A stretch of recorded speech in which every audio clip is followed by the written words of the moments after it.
সংকট নিরসনে বিএনপি জামায়াতের সঙ্গে সন্ধ্যায় প্রধান উপদেষ্টার বৈঠক। বাধ্যতামূলক ঐক্য চায় না বিএনপি, বললেন মঈন খান। নির্বাচনের জন্য সরকারকে বাধ্য নয়, সহযোগিতা করবে জামায়াত। একমত হব, কিন্তু সেই একমত হবার মধ্যে অন্য একটি কথা আছে, we want unity in diversity. আজকের সরকার একমত করতে গিয়ে যেন আবার সেই সবাইকে বাধ্যতামূলক একমতে নিয়ে না যায়। সংঘাত এবং কাদা ছোড়াছুড়ির মধ্য দিয়ে জাতিকে আর অনিশ্চয়তার দিকে ঠেলে দেওয়া কোনো অবস্থায় সমীচীন হবে না। দেশে 1-11-এর আভাস পাচ্ছে এনসিপি। বিচার সংস্কার, জুলাই ঘোষণাপত্র ও নির্বাচনের রোডম্যাপ একসঙ্গে প্রকাশের আহ্বান। বাংলাদেশ বর্তমানে একটি ক্রান্তিকালীন সময় অতিবাহিত করছে। রাজনীতিতে 1-11-র আভাস আমরা লক্ষ্য করছি। অন্তর্বর্তী সরকার একটা গণঅভ্যুত্থানের প্রেক্ষিতে তৈরি হয়েছে এবং ফলে তার গণঅভ্যুত্থানের যে আকাঙ্ক্ষা, সেই আকাঙ্ক্ষা বাস্তবায়নের একটা দায়বদ্ধতা রয়েছে। সরকারের ভেতর থেকে বিএনপিকে প্রতিপক্ষ বানানোর চেষ্টা চলছে। অভিযোগ, সালাউদ্দিনের আলোচনার টেবিলে রাজনৈতিক সংকট সমাধানের আহ্বান এনসিপি নেতা সার্জিসের। মালয়েশিয়ায় জনশক্তি রফতানিতে এখনও সক্রিয় আওয়ামী আমলের সিন্ডিকেট। অভিযোগ বায়রার সাবেক নেতার। 13 এজেন্সির বিরুদ্ধে 3 বছরে 1200 কোটি টাকা আত্মসাতের তথ্য দুদকের। বিনিয়োগ বাড়াতে ভূমিকা রাখতে পারছে না পুঁজিবাজার। রাজনৈতিক কারণে অনেকেই নিঃস্ব, বললেন দেবপ্রিয়। বিদেশে পাচার করা সম্পদ ফেরাতে দ্রুত কার্যক্রম শুরু, জানালেন গভর্নর। এবং নির্জনতায় প্রাণ ফিরছে সেন্ট মার্টিনে। প্রকৃতিতে স্বস্তি ফিরলেও পর্যটক শূন্যতায় জীবন জীবিকায় ভাটা, চরম কষ্টে দ্বীপের বাসিন্দারা। সহায়তার আশ্বাস কোস্টগার্ডের।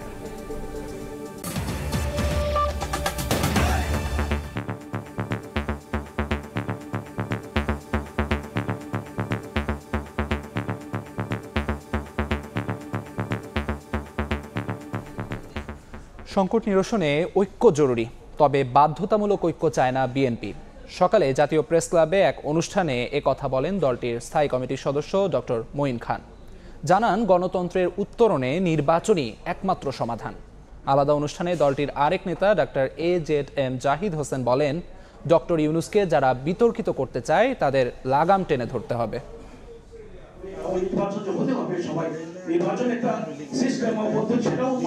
প্রধান উপদেষ্টার পদত্যাগের গুঞ্জনে সরগরম রাজনৈতিক মাঠ। বিভিন্ন অনুষ্ঠানে রাজনৈতিক দলের নেতাদের বক্তব্যও এখন একই প্রসঙ্গ। সবার কণ্ঠেই ঐক্যের ডাক। শনিবার প্রেস ক্লাবে বিএনপির স্থায়ী কমিটির সদস্য ডক্টর মঈন খান বলেছেন, বাধ্যতামূলক ঐক্য চান না তিনি। গণতন্ত্রের উত্তরণই একমাত্র সমাধান বলে উল্লেখ করে তিনি বলেন, দেশে কি কি পরিবর্তন করতে হবে তা আগে ঠিক করা উচিত। তারা সুষ্ঠু নিরপেক্ষ নির্বাচন চায় না, তারা গণতন্ত্র চায় না, তারা এদেশে মানুষের কল্যাণ চায় না, এদেশে মানুষের আশা আকাঙ্ক্ষার প্রতিফলন চায় না। কাজে জাতীয় সংসদ নির্বাচন নিয়ে কোনো ধোঁয়াশা সৃষ্টি করার কোনো অবকাশ কারণেই তারা যত শক্তিশালী। একই অনুষ্ঠানে গণ অধিকার পরিষদের নুরুল হক নূর বলেন, গণহত্যার বিচার, রাষ্ট্রীয় সংস্কার এবং নির্বাচন সবই প্রয়োজন। প্রধান উপদেষ্টাকে ঘিরে 1-11-এর দুষ্টচক্র সক্রিয় বলেও অভিযোগ করেন তিনি। প্রধান উপদেষ্টাকে ঘিরে রেখেছে 7 জনের দুষ্টচক্র। কথা বাস্তব, রাজনীতি করে নেই। এই লোকগুলো সবসময় 1-11-এর সময় সুবিধাভোগী ছিল। ওই কুশীলবরাই আবার প্রধান উপদেষ্টার এই 7 জনের দুষ্ট চক্রেরও কেউ আছে। এদিকে প্রেস ক্লাবে আলাদা এক আলোচনা সভায় ডক্টর ZM জাহিদ হোসেন বলেন, ডক্টর ইউনূসকে যারা বিতর্কিত করতে চায় তাদের লাগাম টেনে ধরতে হবে। যে আন্তর্জাতিক মিডিয়া, আন্তর্জাতিক মাধ্যম, আন্তর্জাতিক সংস্থা আপনাদেরকে মুহুর্মুহুর করতালি দিয়েছিল 5ই আগস্টের পরবর্তীতে, আজকে দেখেন তারা সেই হিউম্যান রাইটস ওয়াচ বলেন, মানবাধিকার কমিশন বলেন, বিদেশি বন্ধুরা বলেন, বাংলাদেশের গণতন্ত্রের উত্তরণে নির্বাচনকেই একমাত্র সমাধান হিসেবে দেখছে বিএনপি। আমিন তুষার, সময় সংবাদ, ঢাকা। দেশের চলমান রাজনৈতিক পরিস্থিতিতে সন্ধ্যায় বিএনপি ও জামায়াতে ইসলামীর সঙ্গে যমুনায় বৈঠকে বসছেন প্রধান উপদেষ্টা অধ্যাপক মোহাম্মদ ইউনূস। প্রধান উপদেষ্টার প্রেস উইং থেকে জানানো হয়, সন্ধ্যা 7:30টায় বিএনপি এবং রাত 8টায় জামায়াতের নেতাদের সঙ্গে বৈঠকের জন্য আমন্ত্রণ জানিয়েছেন প্রধান উপদেষ্টা। বিএনপির পক্ষ থেকে জানানো হয়, স্থায়ী কমিটির সদস্য ডক্টর খন্দকার মোশাররফ হোসেনের নেতৃত্বে তাদের প্রতিনিধি দল বৈঠকে অংশ নেবে। এরপরে ডক্টর মোহাম্মদ ইউনূসের সঙ্গে সংলাপে অংশ নেবে জামায়াতে ইসলামের প্রতিনিধি দল। বৃহস্পতিবার উপদেষ্টা পরিষদের বৈঠকে পদত্যাগের প্রসঙ্গ তোলেন ডক্টর মোহাম্মদ ইউনূস। এরপর থেকে নাটকীয় নানা ঘটনা প্রবাহে তোলপাড় রাজনৈতিক অঙ্গন। চলমান রাজনৈতিক পরিস্থিতি নিয়ে বৈঠকে আলোচনা হতে পারে। নির্বাচনের জন্য অন্তর্বর্তী সরকারকে বাধ্য নয়, সহযোগিতা করবে জামায়াতে ইসলামী। সকালে মগবাজারের আল ফালাহ মিলনায়তনে দলটির মজলিসে শুরার অধিবেশনে কথা বলেন জামায়াতে ইসলামের আমির ডাক্তার শফিকুর রহমান। নির্বাচন ও সংস্কার নিয়ে সুনির্দিষ্ট রোডম্যাপ দেওয়ার মাধ্যমে জনগণের সংশয় দূর করতে সরকারের প্রতি আহ্বানও জানান তিনি। শনিবার সকালে রাজধানীর মগবাজারে আল ফালাহ মিলনায়তনে অনুষ্ঠিত হয় জামায়াতে ইসলামীর দলীয় সর্বোচ্চ বৈঠক মজলিসে শুরার অধিবেশন। এ সময় দেশের চলমান পরিস্থিতি তুলে ধরেন দলের আমির ডাক্তার শফিকুর রহমান। বলেন, রাজনৈতিক সংকট নিরসনে সব দলকে নিয়ে আলোচনার বিকল্প নেই। সবার আগে জাতীয় স্বার্থকে প্রাধান্য দেওয়ার কথা জানিয়ে সার্বভৌমত্ব রক্ষায় সেনাবাহিনীকে নিয়ে যে কোনো মন্তব্য থেকে বিরত থাকা উচিত বলেও মনে করেন জামায়াতের আমির। সংঘাত এবং কাদা ছোড়াছুড়ির মধ্য দিয়ে জাতিকে আর অনিশ্চয়তার দিকে ঠেলে দেওয়া কোনো অবস্থায় সমীচীন হবে না। এই সংস্কৃতির অবসান হওয়া উচিত। সেনাবাহিনীকে বিতর্কিত করলে একটা স্বাধীন দেশ বড় ধরনের ঝুঁকিতে পড়তে পারে। আমরা সেই সমূহ বিতর্ক থেকে আমাদের প্রিয় গর্বিত সেনাবাহিনীকে আমরা মুক্ত রাখতে চাই। জামাত আমির আরও বলেন, দেশের জাতীয় নিরাপত্তা ও অর্থনীতির কথা বিবেচনা করে মানবিক করিডোর ও চট্টগ্রাম বন্দরের বিষয়ে যে কোনো সিদ্ধান্ত নেওয়ার আগে সবার সাথে আলোচনা করা প্রয়োজন। সুষ্ঠু নির্বাচনের জন্য সংস্কারের প্রয়োজনীয়তা উল্লেখ করে তার জন্য সুনির্দিষ্ট রোডম্যাপ দাবি করেন তিনি। নির্বাচনকে অর্থবহ করার জন্য গুরুত্বপূর্ণ কিছু সংস্কার লাগবে। নির্বাচনের একটা রোডম্যাপ তার পাশাপাশি দেওয়া হোক, তাহলে জনমনের স্বস্তি এবং আস্থা তৈরি হবে। মানবিক করিডোরের নামে একটা উদ্যোগ, এর সাথে জাতীয় নিরাপত্তার বিষয় জড়িত। সুতরাং এই বিষয়টি ভেবে চিন্তে আগাতে হবে। হুট করে এটাতে কোনো কিছু করা যাবে না। নির্বাচনের জন্য সরকারকে দলীয়ভাবে সহযোগিতার ঘোষণাও দেন জামাত আমির। চান জুলাই গণহত্যার সুষ্ঠু বিচার, তার পুঙ্খানুপুঙ্খ তদন্ত হোক জাতিসংঘের মাধ্যমে। সাদিকুর রহমান, সময় সংবাদ, ঢাকা। শুধু নির্বাচন নয়, বিচার, সংস্কার এবং নির্বাচনের রোডম্যাপ একসঙ্গে চায় এনসিপি। দুপুরের সংবাদ সম্মেলনে কথা জানান দলটির আহ্বায়ক নাহিদ ইসলাম। বাংলাদেশ বিরোধী শক্তি ঐক্যবদ্ধ হতে দিতে চায় না উল্লেখ করে জাতীয় স্বার্থে সব দলকে ঐক্যবদ্ধ থাকার আহ্বান তার। এদিকে দেশ ক্রান্তিকাল সময় পার করছে জানিয়ে এনসিপির সদস্য সচিব আখতার হোসেন বলেন, দেশে 1-11-এর আভাস পাওয়া যাচ্ছে। সমসাময়িক নানা ইস্যুতে বাংলা মোটরের কার্যালয়ে দুপুরের সংবাদ সম্মেলনে যোগ দেন এনসিপি আহ্বায়ক নাহিদ ইসলাম, সদস্য সচিব আখতার হোসেন। কথা বলেন সম্প্রতি প্রধান উপদেষ্টার পদত্যাগের গুঞ্জন, নির্বাচন এবং রাজনৈতিক দলগুলোর অনৈক্য নিয়ে। দেশ ক্রান্তিকালীন সময় পার করছে উল্লেখ করে আখতার হোসেন বলেন, গণ অভ্যুত্থানের আকাঙ্ক্ষা অপূর্ণ থাকার আশঙ্কা দেখা দিয়েছে। বাংলাদেশের রাজনীতিতে 1-11-এর আভাস আমরা লক্ষ্য করছি। জনগণ যে আকাঙ্ক্ষার ভিত্তিতে 24-এর অভ্যুত্থানে শরিক হয়েছিলেন, সে আকাঙ্ক্ষাগুলো অপূর্ণ রয়ে যাওয়ার নানা ধরনের সম্ভাবনার জায়গা তৈরি হয়েছে।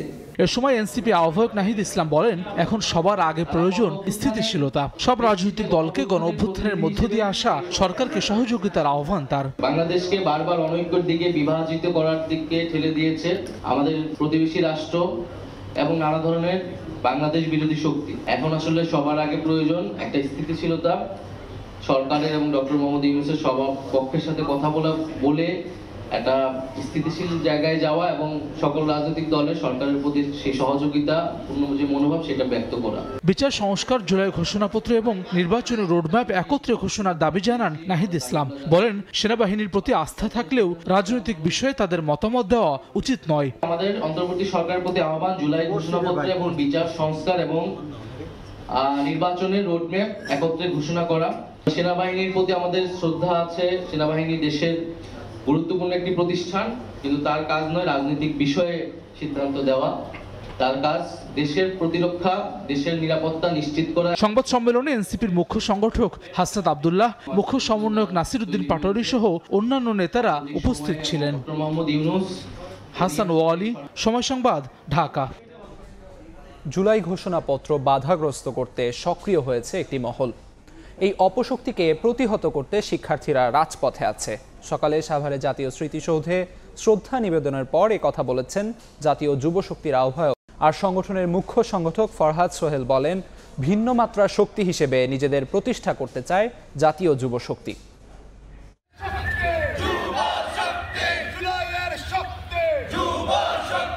রাজনীতিতে জুলাই অভ্যুত্থানের অন্যতম চালিকা শক্তি যুব সমাজের অংশীদারিত্ব নিশ্চিত করতে 16ই মে আত্মপ্রকাশ করে এনসিপির যুব উইং জাতীয় যুব শক্তি। প্রথম আনুষ্ঠানিক কার্যক্রম হিসেবে শনিবার সকালে সাভারে জাতীয় স্মৃতিসৌধে যান সংগঠনটির সদস্যরা। ৭১-এর শহীদদের শ্রদ্ধা জানানো শেষে আহ্বায়ক তারিকুল ইসলাম বলেন, অভ্যুত্থানের শহীদদের আত্মত্যাগের স্বীকৃতির স্মারক জুলাই ঘোষণাপত্রের প্রকাশ বাধাগ্রস্ত করছে একটি মহল। তাদের প্রতিহত করতে যুবশক্তি রাজপথে থাকবে। একই দিন দুপুরে রাজধানীর রায়ের বাজারে জুলাই অভ্যুত্থানে নিহতদের কবর জিয়ারত করেন সংগঠনের নেতারা। সেখানেও সমসাময়িক রাজনৈতিক পরিস্থিতি নিয়ে কথা বলেন তারিকুল। আমরা মনে করি যে বিএনপি ডক্টর মোহাম্মদ ইউনূসকে নির্বাচনের কথা বলে তারা বিব্রত করেছে। তারা কিন্তু বিচারের কোনো রোডম্যাপ তারা চাচ্ছে না। অর্থাৎ আমরা বিচারের কোনো রোডম্যাপ আমরা পাইনি। অর্থাৎ আমরা বিচারের রোডম্যাপ চাই, আমরা সংস্কারের রোডম্যাপ চাই। দলের লেজুর ভিত্তিক সংগঠন হিসেবে জাতীয় যুবশক্তি কাজ করবে না বলে জানান যুবশক্তির মুখ্য সংগঠক ফরহাদ সোহেল। বলেন, আর্থিক চালিকা শক্তি হিসেবে সদস্য প্রতি ৫,০০০ টাকা এককালীন ফি নির্ধারণ করা হয়েছে। এছাড়া কেন্দ্রীয় থেকে থানা পর্যায়েও মাসিক ফি নির্ধারণ করা হয়েছে। আমরা আমাদের নিজেদের সেলফ ফাইন্যান্সিং এর যে ব্যাপারটা, এটাকে আমরা ইনশিওর করছি, কারণ আমরা জানি প্রত্যেকটা যুব সংগঠনই প্রশ্নবিদ্ধ হয় ওদের অর্থনৈতিক পলিসিগুলোর কারণে। এজন্য আর্থিক স্বচ্ছতা না থাকার কারণে এই জন্যই আমরা আমাদের প্রথম আমাদের সাধারণ সভাতে আমরা ওই ব্যাপারটা একদম আমাদের যারা কেন্দ্রীয় সদস্য ছিল সবার কাছে আমরা ক্লিয়ার করে ফেলব। শীঘ্রই জেলা পর্যায়ে যুব মার্চ কর্মসূচির ঘোষণা আসছে বলেও জানান নেতাকর্মীরা। শাবাব ওয়াসি, সময় সংবাদ, ঢাকা। ফ্যাসিবাদ বিরোধী রাজনৈতিক দলগুলোর মধ্যে অনৈক্যের সুর। প্রধান উপদেষ্টার পদত্যাগের গুঞ্জন নিয়েও চলছে আলোচনার সমালোচনা। এমন পরিস্থিতিতে এনসিপি নেতা সার্জিস আলম বলছেন, উদ্দেশ্য প্রণোদিতভাবেই তৈরি করা হয়েছে এমন পরিস্থিতি। রাজপথে নয়, সমস্যার সমাধান খুঁজতে হবে আলোচনার টেবিলে। তবে বিএনপির স্থায়ী কমিটির সদস্য সালাউদ্দিন আহমেদ বলছেন, সরকারের ভেতর কেউ কেউ বিএনপিকে প্রতিপক্ষ বানাতে চায়। রাজনৈতিক বিশ্লেষক বলছেন, সুনির্দিষ্ট রোডম্যাপ ছাড়া কাটবে না সংকট। হাসান ওয়ালির প্রতিবেদনে দেখুন বিস্তারিত। কাঁধে কাঁধ মিলিয়ে বিদায় ঘণ্টা বাজিয়েছে শেখ হাসিনা সরকারের, কিন্তু সময় গড়াতেই সে ঐক্যে বাজছে অনৈক্যের সুর।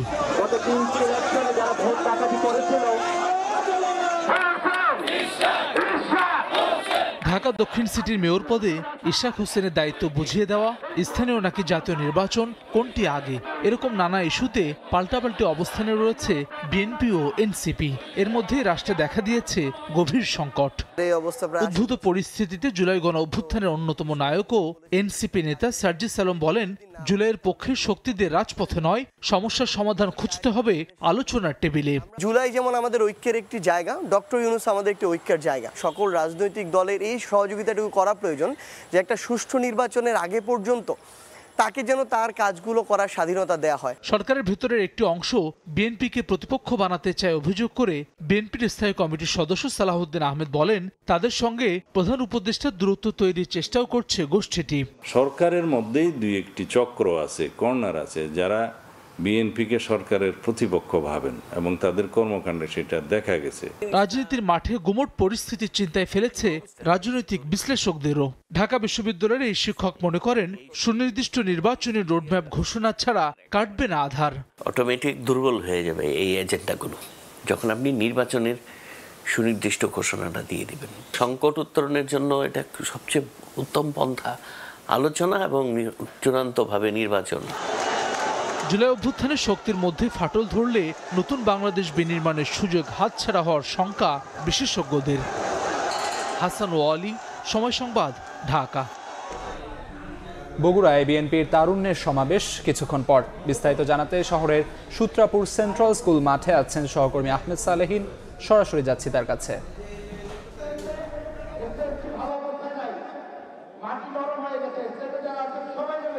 তারুণ্যের রাজনৈতিক অধিকার প্রতিষ্ঠার আজকে বগুড়ায় সেন্ট্রাল স্কুল মাঠে সমাবেশ করছে বিএনপির 3 অঙ্গ সহযোগী সংগঠন, যুবদল, স্বেচ্ছাসেবক দল এবং ছাত্র দলের উদ্যোগে। এবং এই সমাবেশে মূলত বিএনপির স্থায়ী কমিটির সদস্য নজরুল ইসলাম খান এবং বিএনপির সিনিয়র যুগ্ম মহাসচিব রুহুল কবির রিজভী আহমেদ তারা অতিথি হিসেবে থাকবেন এখানে সমাবেশে। এবং আপনারা দেখছেন যে ইতিমধ্যে আজকে বৈরী আবহাওয়া বিরূপ আবহাওয়ার মধ্যেও নেতাকর্মীরা আসতে শুরু করেছেন। 3টায় সমাবেশ শুরু হবে। এই সমাবেশে তরুণরাই মূলত প্রাধান্য পাচ্ছে, যেহেতু এই মাঠে এখন বৃষ্টি হওয়ার কারণে, প্রচণ্ড বৃষ্টি হওয়ার কারণে মাঠটি ভেজা রয়েছে, স্টেজটিও ভেজা রয়েছে। সে কারণে নেতাকর্মীরাও আসছে, তো এখানে জড়ো হতে সময় লাগছে। তো 3টা নাগাদ এখানে সব নেতাকর্মীরা চলে আসবে বলে আমরা ধারণা করছি। সব মিলে যদি বলা যায় যে আজকের যে সমাবেশটি হচ্ছে মূলত তারুণ্যের রাজনৈতিক অধিকার প্রতিষ্ঠার সমাবেশ, যেটি এখন পর্যন্ত চট্টগ্রাম বিভাগে, চট্টগ্রাম কুমিল্লা বিভাগ মিলিয়ে একটি সমাবেশ হয়েছে, এবং তারপরে কিন্তু খুলনা এবং বরিশাল বিভাগের মিলিয়ে তারা কিন্তু সমাবেশ করেছে গত সপ্তাহে। মোট 3টি সমাবেশ হচ্ছে এইটি নিয়ে, এবং পরবর্তীতে ঢাকায় কিন্তু তারুণ্যের সমাবেশ অনুষ্ঠিত হবে। ঢাকা এবং আশপাশের জেলা বিভাগ মিলিয়ে সেখানে কিন্তু সমাবেশটি হবে। এখন পর্যন্ত রংপুর এবং রাজশাহী বিভাগের বিভিন্ন অঞ্চল থেকে নেতাকর্মীরা তারা পথে আছেন, তারা রাস্তায় আছেন, তারা এখানে সমাবেশে উপস্থিত হবেন। মূলত এই তারুণ্যের সমাবেশটি বা রাজনৈতিক অধিকার প্রতিষ্ঠার কথা বলা হচ্ছে। তারা গত যে 3টি নির্বাচন হয়েছে, 2014, 2018, 2024 সালের যে নির্বাচনে তরুণরা ভোট দিতে পারেনি, তাদের ভোটাধিকার প্রয়োগ করতে পারেনি, সেই অভিযোগ নিয়ে এসে মূলত তাদের সেই ভোটাধিকার এবং সামনের বাংলাদেশ কীভাবে বিনিময় করতে সেই তরুণদের যে একটি ভূমিকা রয়েছে, সেই বিষয়গুলো কিন্তু প্রতিষ্ঠা করতেই আজকের এই তরুণের সমাবেশ অনুষ্ঠিত হচ্ছে। বিএনপির যে 3 অঙ্গ সহযোগী সংগঠন রয়েছে, যুবদল, স্বেচ্ছাসেবক দল এবং ছাত্র দলের, তারাই আয়োজন করেছেন এই সমাবেশে তাদেরই আসলে অধিকার প্রতিষ্ঠার জন্যই এই সমাবেশ অনুষ্ঠিত হচ্ছে।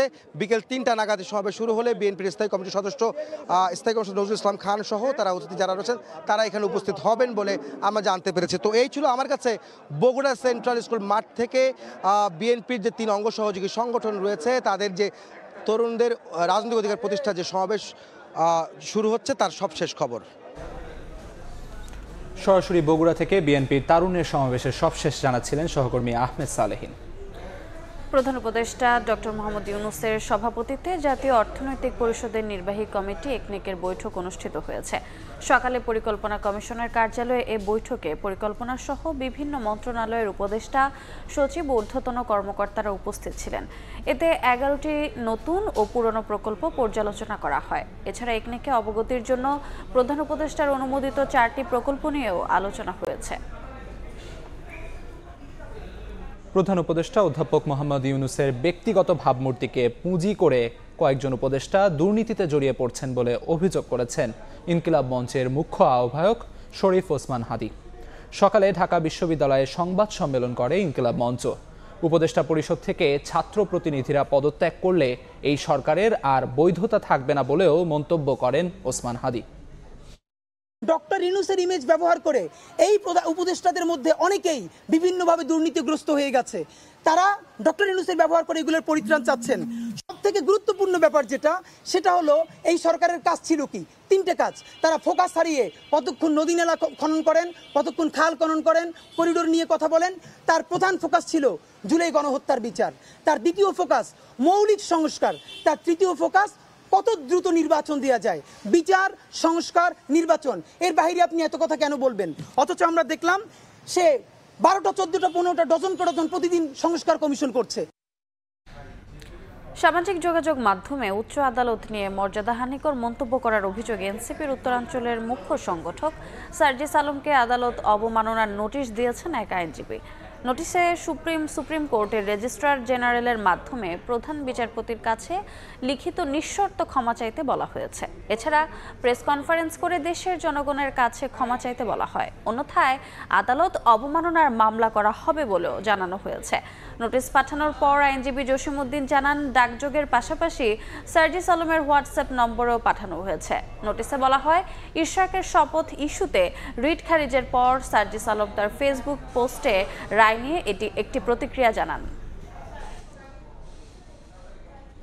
মালয়েশিয়ায় শ্রমিক পাঠাতে জনপ্রতি ৭৯,০০০ টাকা খরচ হলেও রিক্রুটিং এজেন্সিগুলো আদায় করে প্রায় ৫ লাখ টাকা।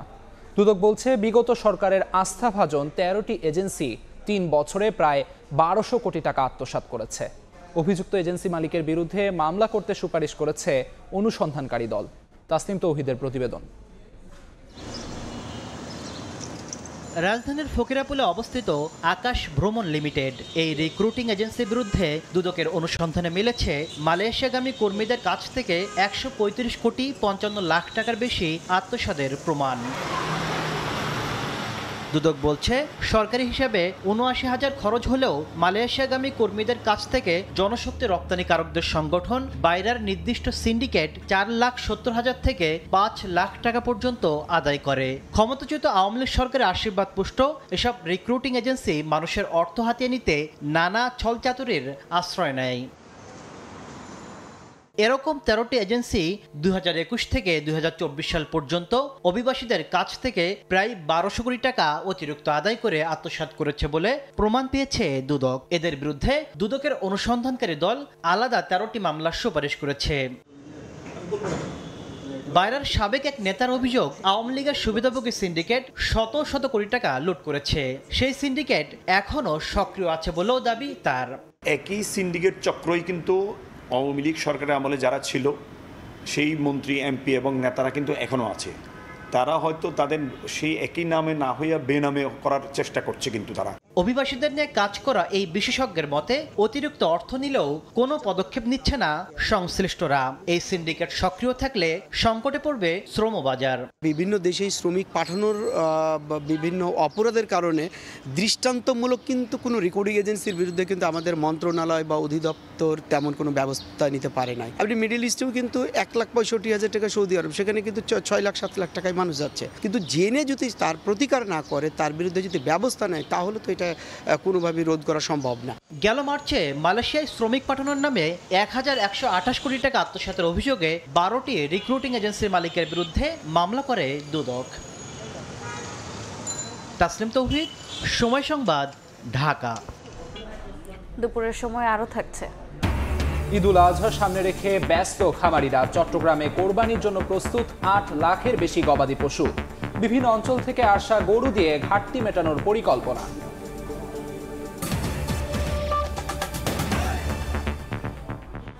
রামপাল বিদ্যুৎ কেন্দ্রকে বাংলাদেশে ভারতীয় আধিপত্যের প্রতীক উল্লেখ করে বিদ্যুৎ কেন্দ্রটি বন্ধ করতে পথ খোঁজার আহ্বান জানিয়েছেন অর্থনীতিবিদ অধ্যাপক আনু মোহাম্মদ।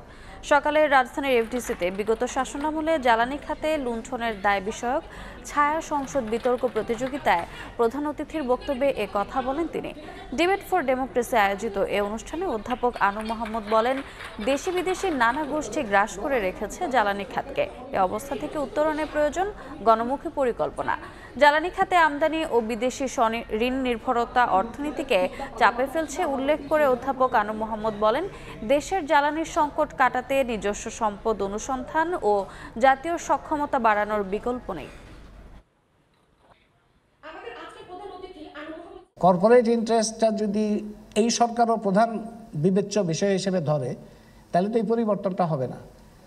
কর্পোরেট ইন্টারেস্ট না পাবলিক ইন্টারেস্ট, এই দুইয়ের মধ্যে টানাপোড়েন কিন্তু এখনও শেষ হয় নাই। জনগণের স্বার্থ যদি দেখা হয়, তাহলে জ্বালানি এবং বিদ্যুৎ খাতের নীতিমালার একটা বড় ধরনের পরিবর্তন, ডাইরেকশনের পরিবর্তন, গতিমুখের পরিবর্তন করতে হবে, যেটা এখন পর্যন্ত আমরা সেই লক্ষণ দেখি নাই। দায়মুক্তি আইন যেভাবে বাতিল করা হলো, তাতে আমাদের প্রত্যাশা ভঙ্গ হয়েছে, কারণ ওই একই ধারাটা চললো। আমাদের দরকার রামপাল, রূপপুর, মাতারবাড়ি, এগুলো কিভাবে বাতিল করা যায় সেইটার একটা রাস্তা তৈরি করা, কারণ এগুলো বাংলাদেশের জন্য ভয়াবহ বিপদ ডেকে আনবে সামনে। ভারতে কাজ করতে গিয়ে ফেরার সময় আটক ২৪ বাংলাদেশিকে কুড়িগ্রাম সীমান্ত দিয়ে ফেরত পাঠিয়েছে বিএসএফ।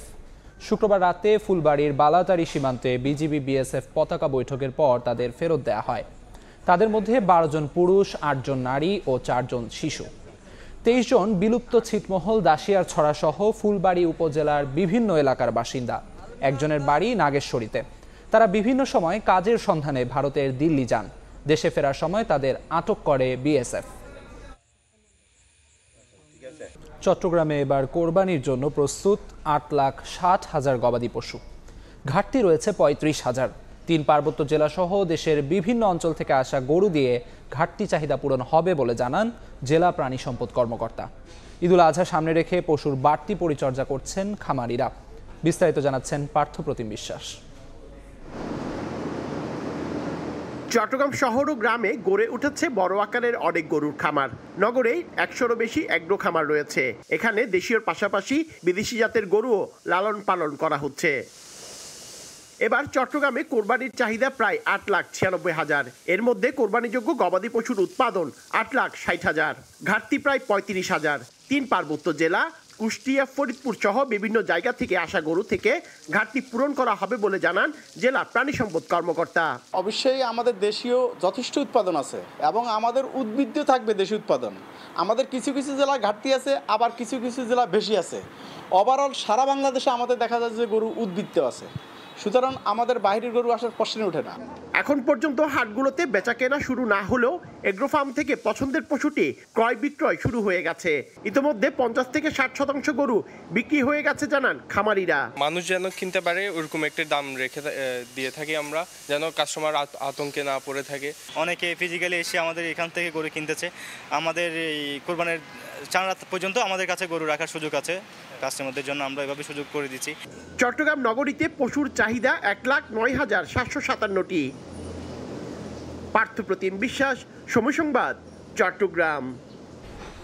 শাহজালাল বিমানবন্দরে রফতানি কার্গো কমপ্লেক্সের 4টি ইডিএস মেশিনের মধ্যে 2টিই নষ্ট। কয়েক বছর ধরে মেরামতের দাবি করলেও গুরুত্ব নেই কর্তৃপক্ষের। এতে আসন্ন ফল মৌসুমে সঠিক সময়ে পণ্য রফতানিতে জটিলতার শঙ্কা ব্যবসায়ীদের। যদিও সিভিল এভিয়েশন বলছে স্ক্যানিংয়ে জটিলতার কোনো শঙ্কা নেই, আর মেরামতের চেষ্টা চলছে একটি মেশিন। কাজল আব্দুল্লাহর রিপোর্ট। রফতানি পণ্য স্ক্যানিংয়ে শাহজালাল বিমানবন্দরের কার্গো ভিলেজে রয়েছে 4টি এক্সপ্লোসিভ ডিটেকশন সিস্টেম বা ইডিএস মেশিন। এর মধ্যে সচল রয়েছে 2টি। অন্যদিকে হজের কারণে কমছে বাংলাদেশ বিমানের ফ্লাইট। একদিকে ইডিএস স্বল্পতা, অন্যদিকে হজ ব্যবস্থাপনার কারণে কমেছে বাংলাদেশ বিমানের ফ্লাইট। দুই সমস্যায় চলতি বছর আম, কাঁঠাল সহ অন্যান্য ফল রফতানির জন্য নির্ভরতা বাড়বে বিদেশি এয়ারলাইন্সের ওপর। ব্যবসায়ীরা জানান 4 থেকে 5 বছর ধরে অচল স্ক্যানারগুলো মেরামতের দাবি জানিয়ে আসলেও কোনো গুরুত্ব নেই কর্তৃপক্ষের। এতে পণ্য রফতানিতে নানামুখী চাপে পড়ছেন তারা। 4-5 বছরে এটার কোনো সুরাহা হয় নাই। সামনে আমের মৌসুম আসতেছে। আমের একটা বিশাল মার্কেট ইউরোপে, কিন্তু বাংলাদেশের আমের বিশাল মার্কেট, প্রচুর মাল যায় বাংলাদেশের আম। কিন্তু জানি না এই যে ইডিএস মেশিন এগুলো যদি এখন থেকেই যদি এই অবস্থা হয়, তাইলে এই যে আমের মৌসুমে যদি এরকম হয়, তাহলে লক্ষ লক্ষ টাকা এক্সপোর্টার যেমন ক্ষতিগ্রস্ত হবে, মার্কেটটাও কিন্তু ডাইভার্ট হয়ে যাবে। তো এই জন্য এই বিষয়টা কিন্তু খুব জরুরি ভিত্তিতে গভর্নমেন্ট দেখা প্রয়োজন। এদিকে কার্গো ভিলেজের তথ্য, 2টি ইডিএস স্ক্যানার চালু থাকলেও খুঁড়িয়ে খুঁড়িয়ে চলছে কার্যক্রম। 1 ঘন্টা চালু থাকলেও বন্ধ রাখতে হয় 2 ঘন্টা। যদিও সিভিল এভিয়েশন জানিয়েছে রপ্তানি পণ্য স্ক্যানিংয়ে দেরি হওয়ার শঙ্কা নেই, ব্যয়বহুল হওয়ায় মেরামতের চেষ্টা চলছে একটি। যে পরিমাণ কার্গো যায় সেই পরিমাণ কার্গোর জন্য দিনে একটা মেশিন যদি 6 ঘন্টা সার্ভিসেবল থাকে আমার গুড ইনাফ। আমার এখানে 2টা মেশিন 18 আওয়ার্স করে সার্ভিসেবল থাকে। থার্ড মেশিনটাকে আমরা চেষ্টা করছি এটাকে সার্ভিসেবল করার জন্য। This machines are very expensive. তো একটা এদের যখন আপনি মেনটেন্যান্স করে বা কোনো কিছু চেঞ্জ করতে কস্ট ভেরি হাই, মানে 5 থেকে 6 কোটি টাকা চলে যায়। তো থার্ড মেশিনটা আমি অপারেশন কার্যক্রম আনার চেষ্টা করছি। তৃতীয় টার্মিনালে রফতানি কার্গো ভিলেজে স্থাপন করা হয়েছে 8টি ইডিএস মেশিন। টার্মিনালটি চালু না হয় এখনও জরাজীর্ণ পুরাতন কার্গো কমপ্লেক্সেই চলছে রফতানি কার্যক্রম। কাজল আব্দুল্লাহ, সময় সংবাদ, ঢাকা। ইউরোপ আমেরিকায় সরাসরি গার্মেন্টস পণ্য পাঠাতে নিরাপত্তা তল্লাশির পাশাপাশি সংরক্ষণের জন্য চট্টগ্রাম শাহ আমানত বিমানবন্দরে স্থাপন হচ্ছে RA3 জোন। ইউরোপীয় ইউনিয়নের নির্দেশনা অনুযায়ী আগামী 4 মাসের মধ্যে বিমানবন্দরে গড়ে তোলা হবে বিশেষ এই নিরাপত্তা বলয়। শাখা টিপুর ক্যামেরায় বিস্তারিত জানাচ্ছেন কমল দে। চট্টগ্রাম শাহ আমানত বিমানবন্দর আন্তর্জাতিক রূপ পাওয়ার 24 বছর পেরিয়ে গেল, কার্যকর হয়নি রেগুলেটর এজেন্ট 3 জোন। যে কারণে ইউরোপ আমেরিকাগামী গার্মেন্টস সহ সব ধরনের কার্গো পণ্যকে প্রথমে মধ্যপ্রাচ্যের বিভিন্ন দেশে পাঠিয়ে নিরাপত্তা পরীক্ষা করা হয়। এরপর সেখান থেকে নিরাপত্তা প্রত্যয়নপত্র নিয়ে পাঠানো হয় বিদেশি বায়ারের কাছে। ফলে সময় এবং খরচ দুটোই বাড়ছিল। আমরা চাই ঢাকার মতো চট্টগ্রাম বিমানবন্দরটাকেও যাতে এক্সপোর্টের জন্য একটা হাব হিসেবে ইউজ করা হয়। ভারত বাংলাদেশের ট্রান্সশিপমেন্ট সুবিধা বাতিল করায় এখন চট্টগ্রামে RA3 জোন প্রতিষ্ঠা জরুরি হয়ে পড়েছে বলে দাবি ব্যবসায়ীদের। চিটাগং এয়ারপোর্ট ইন্টারন্যাশনাল এয়ারপোর্ট, এখানে একটা আলাদা জোন হতে পারে, একটা সিকিউরড ওয়্যারহাউস হতে পারে। এই অবস্থায় ইউরোপীয় ইউনিয়নের সিকিউরিটি প্রোটোকল অনুযায়ী ইউরোপ আমেরিকার বিভিন্ন গন্তব্যে সরাসরি পণ্য পাঠাতে চট্টগ্রাম শাহ আমানত বিমানবন্দরে স্থাপন করা হচ্ছে RA3 জোন। এর আওতায় যে কোনো রপ্তানি পণ্য বিমানবন্দরে আসা থেকে শুরু করে সংরক্ষণ, প্যাকেজিং সহ বিমানে তুলে দেওয়া পর্যন্ত অন্তত 6 স্তরের নিরাপত্তা বলয় থাকবে। পুরো সিস্টেমটাকে যে একটা RA3 জোনের আওতায় আনা হয় ওইটা আমরা সেট আপ করতে যাচ্ছি। ওটার জন্য আমাদের প্ল্যানিং রেডি, আমরা যে কোনো সময় হয়তো কাজ শুরু করব। কিছু রিকোয়ারমেন্ট তাদের থাকে, ওই রিকোয়ারমেন্টগুলো ফুলফিল না করলে আপনি ইউরোপে সরাসরি কার্গো ফ্লাইট অপারেট করতে পারবেন না। 2005 সাল থেকে শুরু হয়ে 2021 সাল পর্যন্ত চট্টগ্রাম শাহ আমানত বিমানবন্দরে কার্গো বিমান চালু থাকলেও করোনার সময় তা বন্ধ হয়ে যায়। চট্টগ্রাম শাহ আমানত বিমানবন্দরে বিশেষ জোন কার্যক্রম শুরু করলে সে পরীক্ষা মধ্যপ্রাচ্য নয়, হবে চট্টগ্রাম শাহ আমানত বিমানবন্দরে। আর এর ফলে খরচ যেমন কমে আসবে, তেমনি সরাসরি ইউরোপ আমেরিকার গন্তব্যে পৌঁছাবে বাংলাদেশের তৈরি পোশাক। চট্টগ্রাম শাহ আমানত বিমানবন্দর থেকে কমল দে, সময় সংবাদ। দুপুরের সময় আরও থাকছে। বাংলাদেশ সিঙ্গাপুর ম্যাচে টিকিট কেনার সময় পেছালো। নতুন ঘোষণায় রাত 8টা থেকে মিলবে অনলাইনে, জানালো বাফুফে।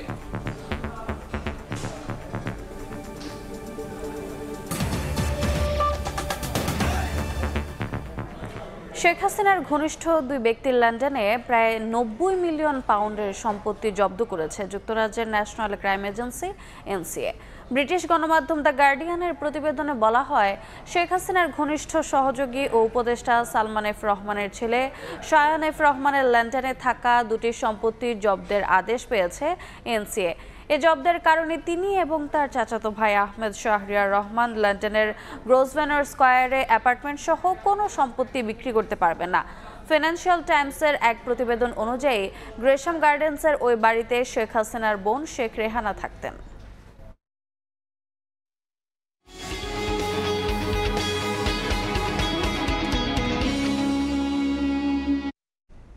নিয়ন্ত্রক সংস্থা ও কাঠামো শক্তিশালী না করলে পুঁজিবাজারে স্থিতিশীলতা আনা সম্ভব নয়। অনিয়ম দুর্নীতি করে শাস্তি না পেলে এর পুনরাবৃত্তি ঘটে বলে মন্তব্য করেন সিপিডির সম্মানীয় fellow doctor Debapriya Bhattacharya. DSC brokerage অ্যাসোসিয়েশনের আয়োজিত সেমিনারের মূল প্রবন্ধে তিনি বলেন, রাজনৈতিক সিন্ডিকেটের কারণে অনেক বিনিয়োগকারী নিঃস্ব হয়েছেন। লুটপাটের শাস্তি দিতে না পারলে কোনো পদক্ষেপই কাজে আসবে না। বিনিয়োগকারীদের আস্থা ফেরাতে বাজেটে আলাদা প্যাকেজের প্রতিফলন থাকা দরকার। অর্থনীতিবিদ মাসরুর রিয়াজ বলেন, প্রাতিষ্ঠানিক বিনিয়োগকারী ছাড়া পুঁজিবাজার দাঁড়ায় না। জাতীয় অর্থনীতির সঙ্গে পুঁজিবাজার সামঞ্জস্য নয় বলেও মন্তব্য করেন তিনি। সেমিনারে পুঁজিবাজার সংশ্লিষ্ট প্রতিষ্ঠান ও রাজনৈতিক দলের প্রতিনিধিরা উপস্থিত আছেন। রাজনৈতিক সদিচ্ছা ও সুশাসনের ওপর তাগিদ দেন বক্তারা।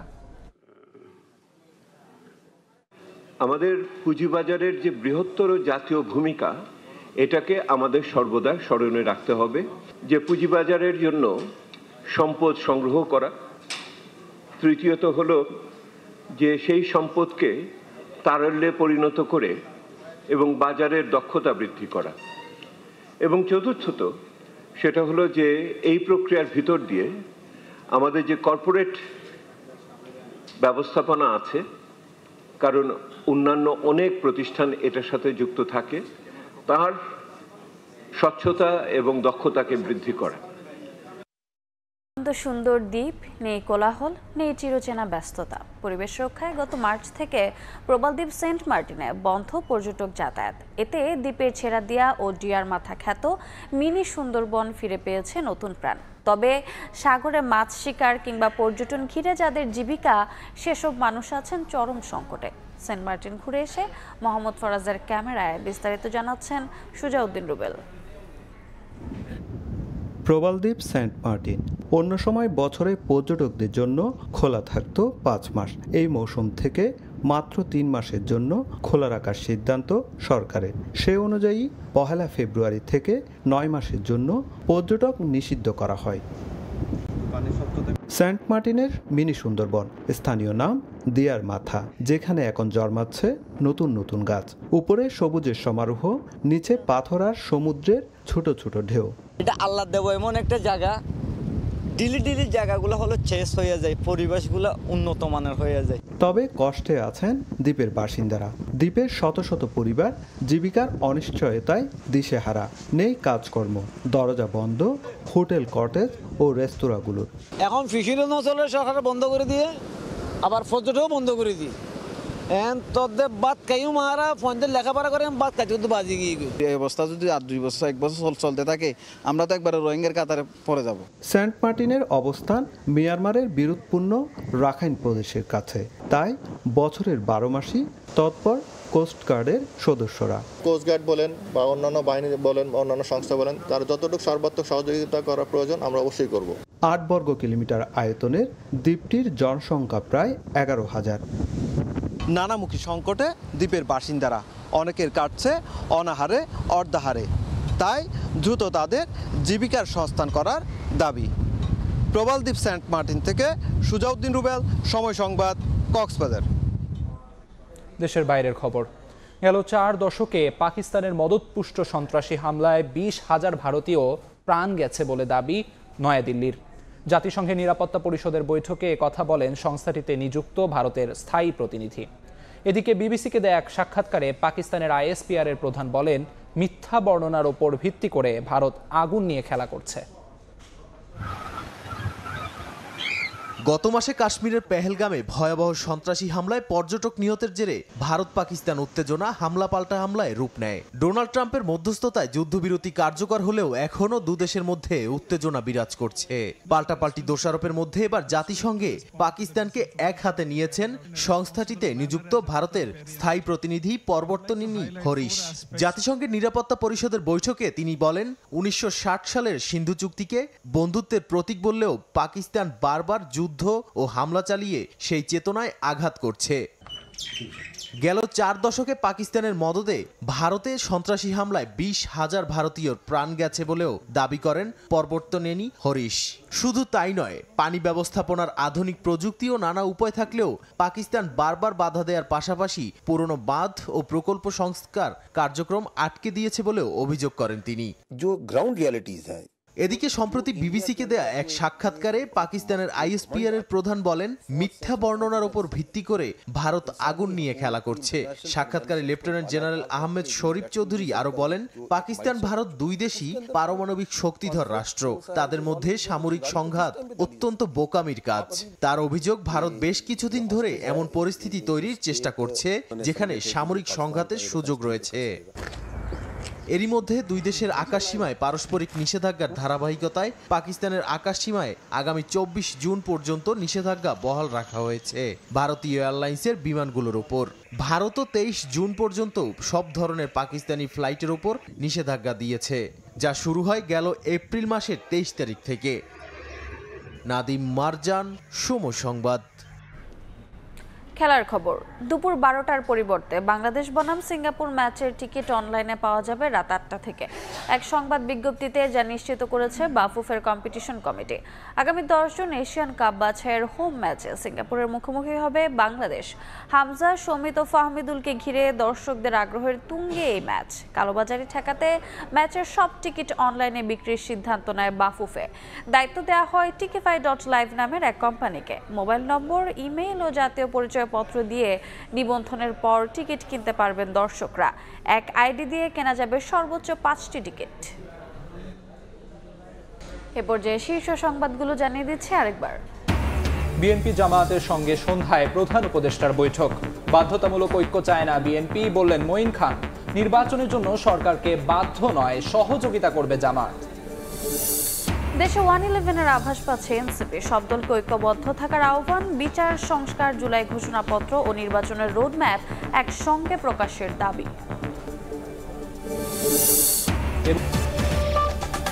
এই ছিল দুপুরের সময়ে। সঙ্গে থাকুন সময়ে।